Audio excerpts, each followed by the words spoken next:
Unperceived Ideological Transshipment and Dialogue huwa librett tal-1965 miktub mill-ħassib Kattoliku Brażiljan Plínio Correa de Oliveira li janalizza tattika psikoloġika u ideoloġika sottili użata biex tinbidel il-mentalità tan-nies mingħajr ma dawn ikunu konxi minnha. Skont Oliveira, strateġiji ideoloġiċi moderni b'mod partikolari dawk li hu jassoċja mal-komuniżmu u movimenti tax-xelluk ma jiddependux dejjem fuq persważjoni diretta jew forza.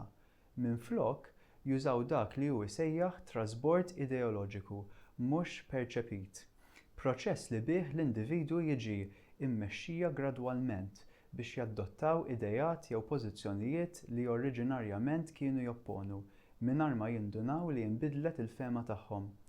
Dan il-proċess iseħħ permezz ta' influwenza impliċita, appell emozjonali u kundizzjonament mentali aktar milli permezz ta' argumentazzjoni ċara jew deċiżjoni konxja.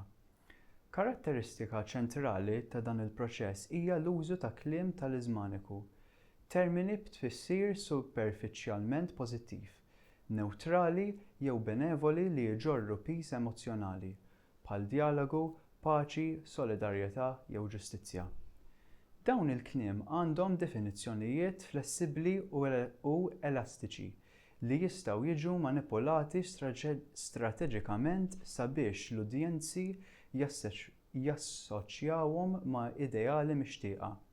Ma' żmien, espożizzjoni ripetuta għal dawn it-termini f'kuntesti emozjonalment imqabbda tista' tbiddel il-perċezzjoni, tnaqqas ir-reżistenza u twassal biex individwi jaċċettaw idejat aktar radikali jew barranin milli kienu jaċċettaw normalment.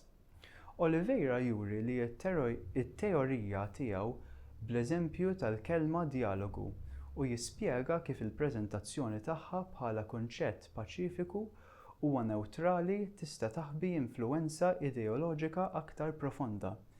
Fil-fehma tiegħu, l-impenn f'dialogu ma' opponenti ideoloġiċi b'mod speċjali komunisti jista' jwassal lill-persuna ta' rieda tajba biex jagħmlu konċezzjonijiet u kompromessi li fl-aħħar mill-aħħar jallinewhom aktar pożizzjonijiet ta' dawk l-opponenti.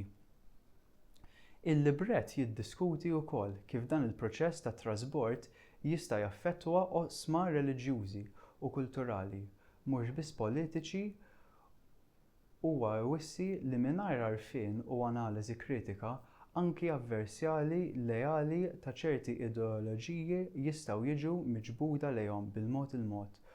Oliveira jissuġġerixxi li l-espożizzjoni u l-analiżi tat-tisfiriet moħbija tal-kliem talismaniku huma pass essenzjali biex wieħed jirreżisti din il-forza ta' manipulazzjoni ideoloġika.